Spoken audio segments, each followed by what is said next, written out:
Interpretasi dalam sejarah.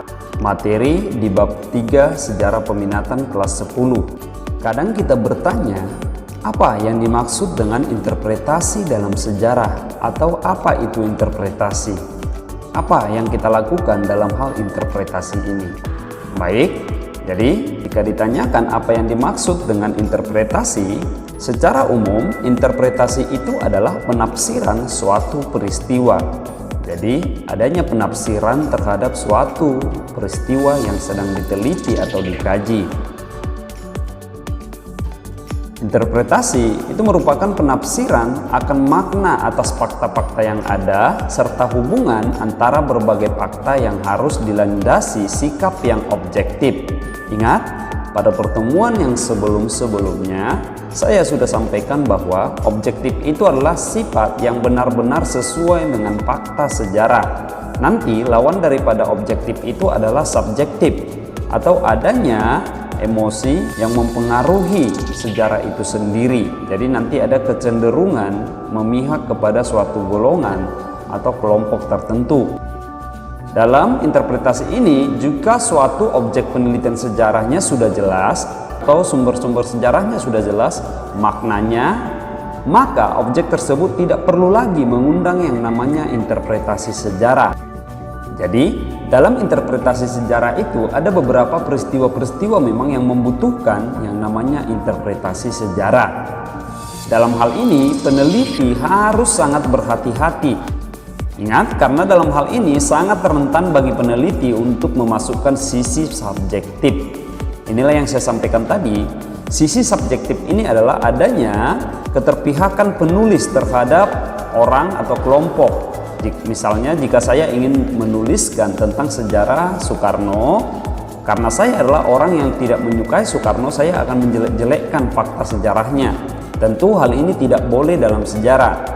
Jadi dalam sejarah kita harus bersikap yang namanya bersikap netral alias tidak memihak.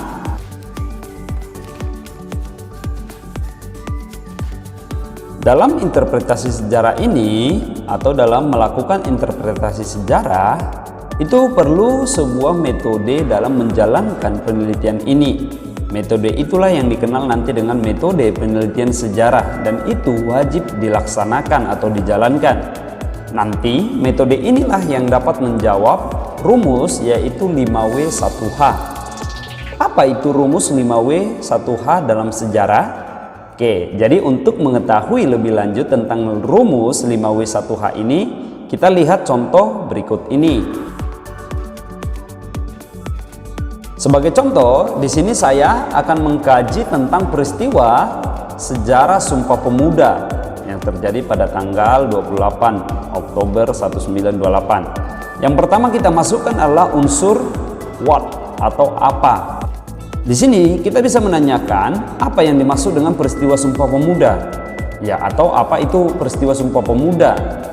Yang kedua mungkin bisa kita tanya apa yang melatar belakangi dilaksanakannya peristiwa Sumpah Pemuda ini. Yang kedua adalah unsur mengapa. Mengapa Sumpah Pemuda itu dilaksanakan?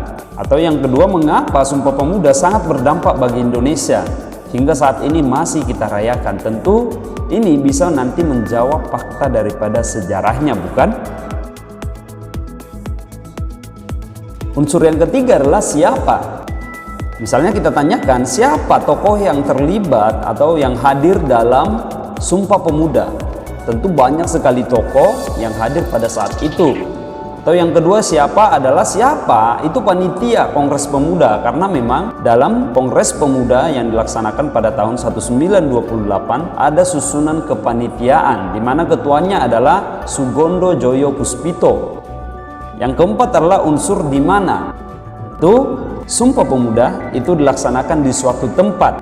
Oke, jadi Sumpah Pemuda itu dilaksanakan di mana? Tentu nanti jawabannya adalah di Jakarta. Unsur yang kelima adalah kapan. Ini sangat penting untuk menanyakan yang namanya waktu.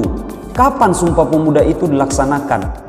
Tentu ada tanggal, yaitu tadi tanggal 28 Oktober 1928. Yang keenam atau unsur terakhir adalah bagaimana.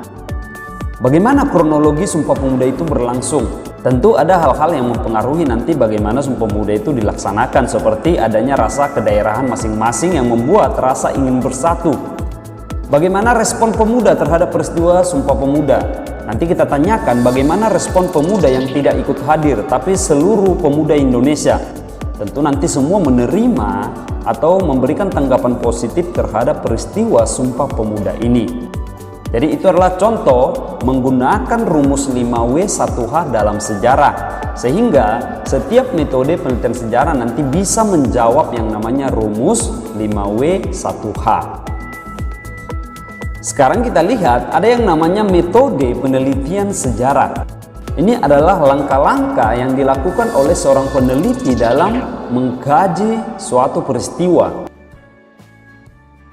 Berikut adalah metode penelitian sejarah. Jadi dalam tahapan penelitian sejarah itu ada langkah-langkah yang harus dilakukan. Yang pertama misalnya adalah tahap heuristik. Apa itu tahap heuristik? Tahap ini dimana kegiatannya adalah seorang peneliti itu mencari dan menemukan sumber yang diperlukan. Misalnya kamu ingin meneliti tentang sejarah kerajaan Sriwijaya. Tentu Anda harus cari dulu sumber-sumber Sriwijaya itu apa saja peninggalannya. Jadi itu adalah nanti untuk mendukung penelitian Anda. Apabila dalam tahap ini sejarawan berhasil mengumpulkan sumber yang relevan, artinya yang mendukung, maka akan lebih mudah untuk kamu untuk memasuki tahap berikutnya. Tadi saya katakan jika Anda menemukan misalnya sumber daripada Sriwijaya, tentu akan mudah bagi Anda untuk melakukan penelitian. Sekarang kita lihat tahap yang kedua setelah tahap heuristik adalah tahap kritik. Tadi kita sudah temukan sumbernya, sekarang tahap kritik ini kita ngapain saja? Jadi pada tahap ini kita melakukan yang namanya penyeleksian data agar data tadi yang diperoleh itu akurat dengan penelitian yang akan dilakukan.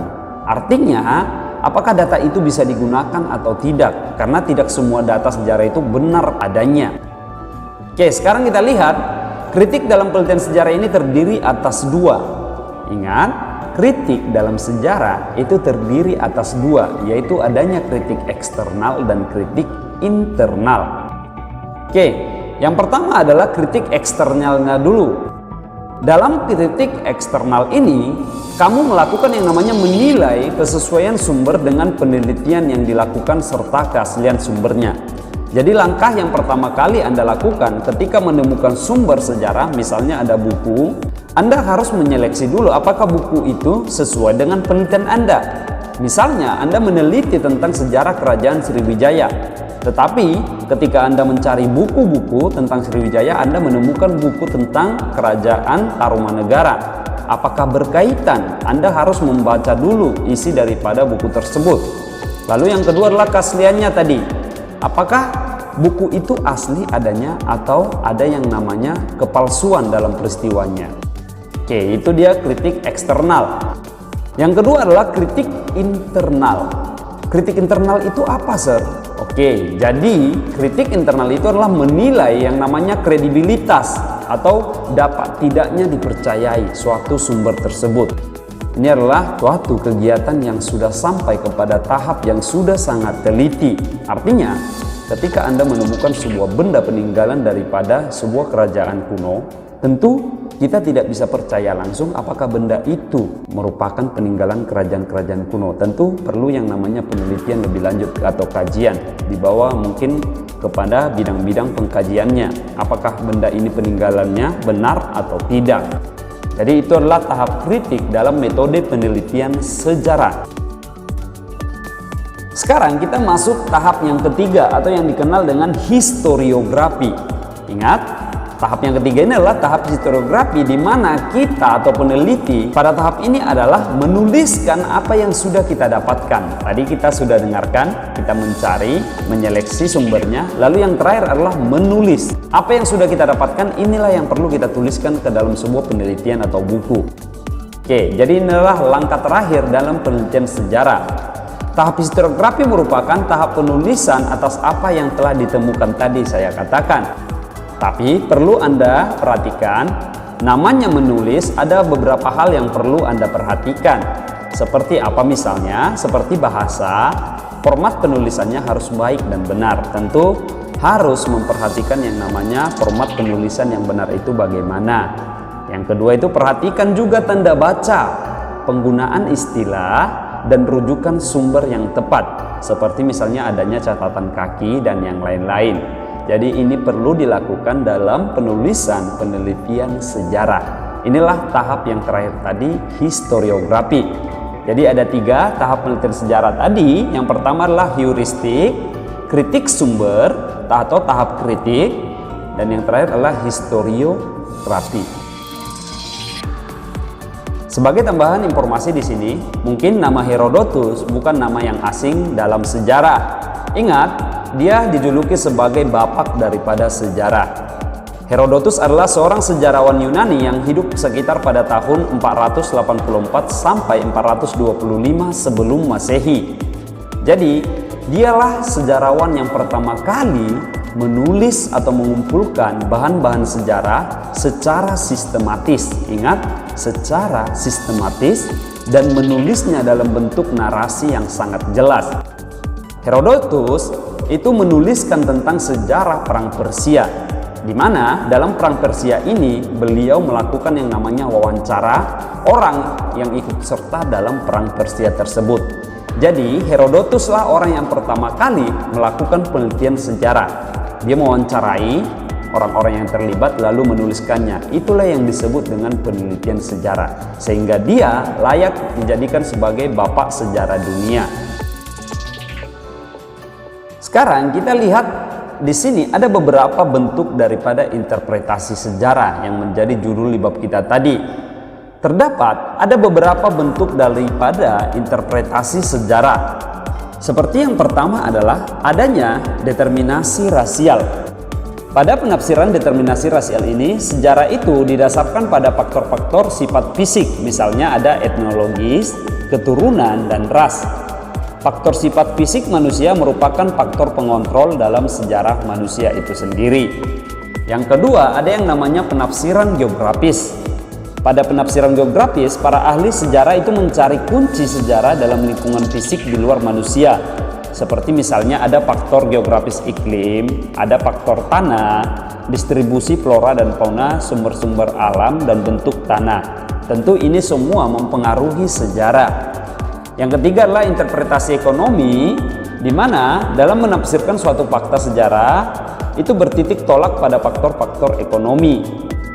Titik tersebut berawal dari cara produksi dalam kehidupan ekonomi suatu bangsa. Tentu kehidupan semua manusia tidak terlepas dari yang namanya kehidupan ekonomi.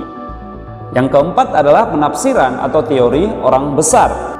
Para sejarawan dari kelompok romantis berpendapat bahwa yang menjadi faktor penyebab utama dalam perkembangan sejarah adalah tokoh orang-orang besar atau the great man theory. Tokoh-tokoh besar misalnya para negarawan, kaisar, bisa raja, panglima perang, jenderal, dan para nabi.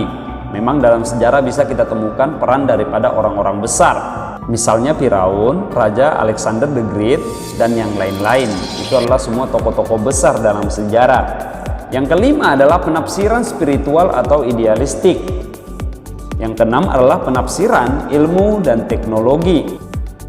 Yang ketujuh adalah penafsiran sosiologis. Yang kedelapan adalah penafsiran sintetis. Artinya penafsiran sintetis ini adalah, menurut penafsiran ini tidak ada satu kategori sebab akibat tunggal yang cukup untuk menjelaskan semua periode perkembangan sejarah.